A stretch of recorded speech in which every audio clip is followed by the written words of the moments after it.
Alright troops, strong and conditioned, live and direct with a Winnie the Pooh dressing gown on.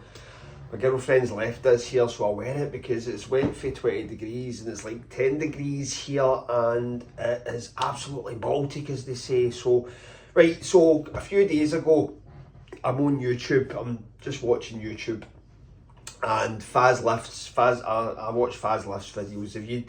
Fazlifts is one or two guys that I watch weight training. I don't really watch anybody else but fazlifts and some other guy, I forget.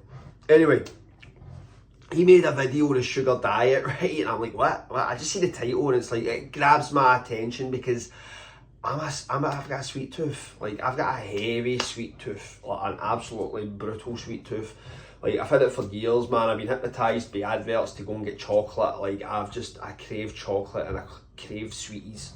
So when I see sugar diet, I'm like, right, what's this? Instantly your interest is peaked. So fire onto the video, and a guy in the comments said something about Cole Robinson.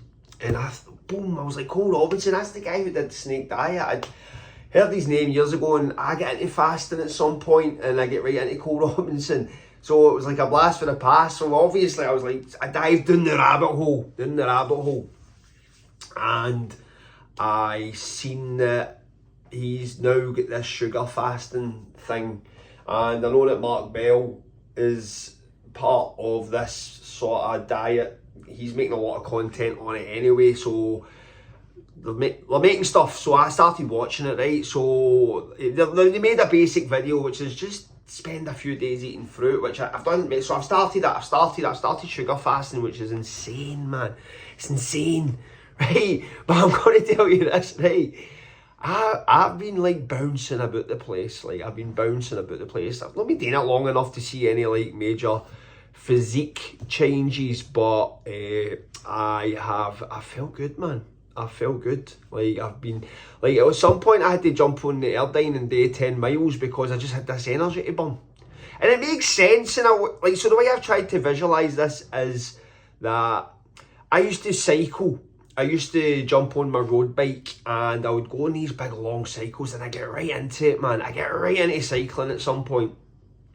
Glasgow is great for cycling because, I mean, it's a relatively small city in city terms, particularly around the world, and outside of Glasgow you've got a lot of hills. You've got the Crow Road, you've got the Tacma Dunes, so you've got these crazy hills. So I get right into cycling these hills, and cycling was absolutely horrific at points. And case in point, I had a light bulb moment when I was on a bike once, and it was like sports nutrition related. I'd always wondered why these gels had been consumed. I thought I'd never done anything on that level cardio wise. And I went for a cycle with these two guys that I work with, and these guys cycle, and I was getting right into it. And basically we go up a part of outside of Glasgow called the Crow Road, and it's like a climb. And when we got to the top of it, man, I thought I was going to faint. Got down to the bottom of the hill, and I bonked. And I think what the term bonk is when you've completely depleted yourself of like any fuel in the body, and your body just gives up.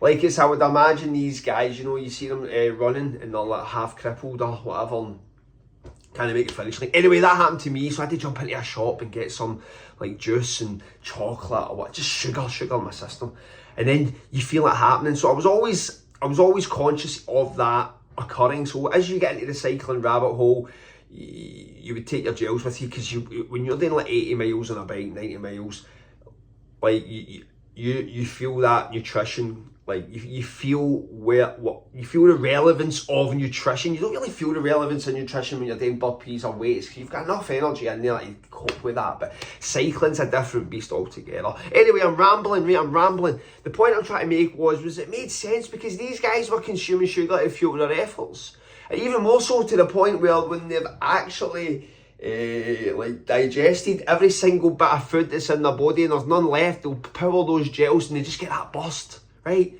so that made sense to me with regards to the sugar fasting, because I thought to myself, bang. If like you've got energy, you're just running on energy.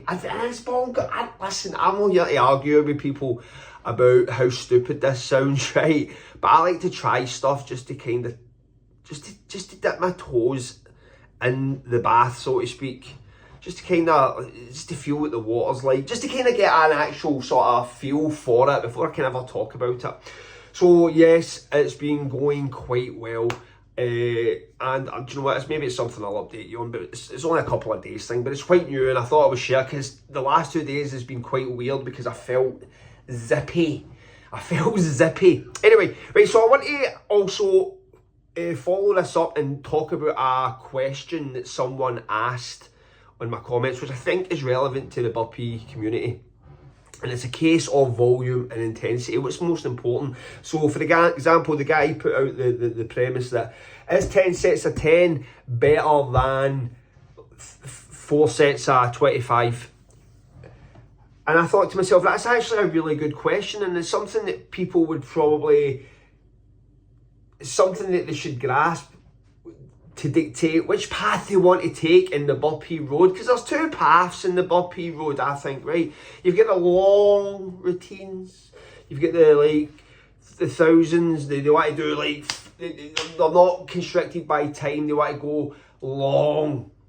Then you've got the busy dad types that just want to kind of focus on that 20-minute burst.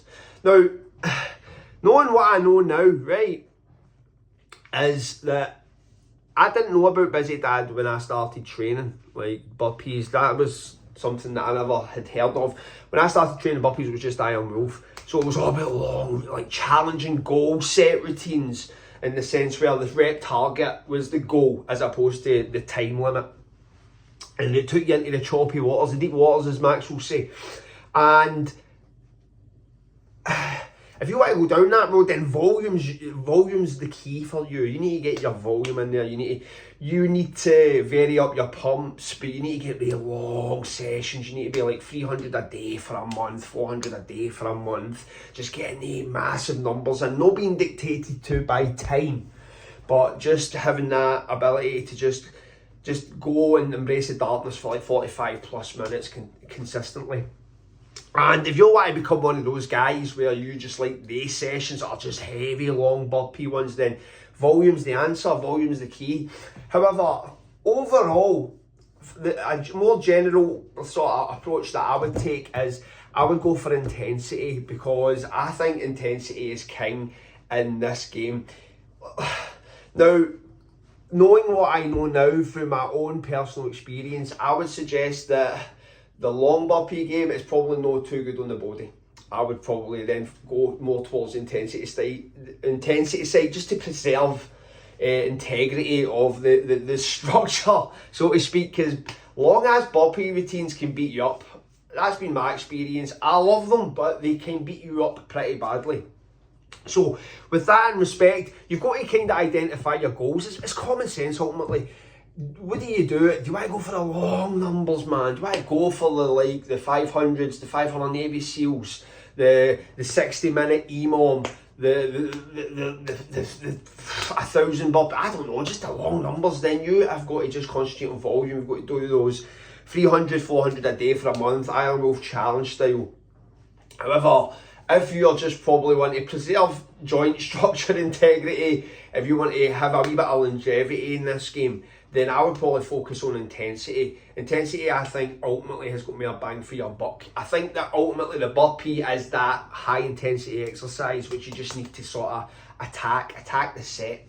So with that in mind, it's all about just aligning your goals. 10 sets of 10 is probably more set for the burpee marathon guy, whereas your busy dad guy, intensity all the way, short sharp routines, 4 sets of 25, bang bang bang. Just because once you're going past that zone, like 20 burpees, when you start, right, okay, I'm getting there, because 10 burpees does nothing. 10 burpees does nothing unless you get short recovery times. It's like super short, like 10, whatever, man. But 4 sets of 25, 30 seconds in between, bang, there you're done. Right, listen guys, I know man, I know, but what do you do? Listen, we'll get there guys in the end. we always get there, man. That's what happens, because we always work it out. Anyway, thanks for staying strong and thanks for staying conditioned.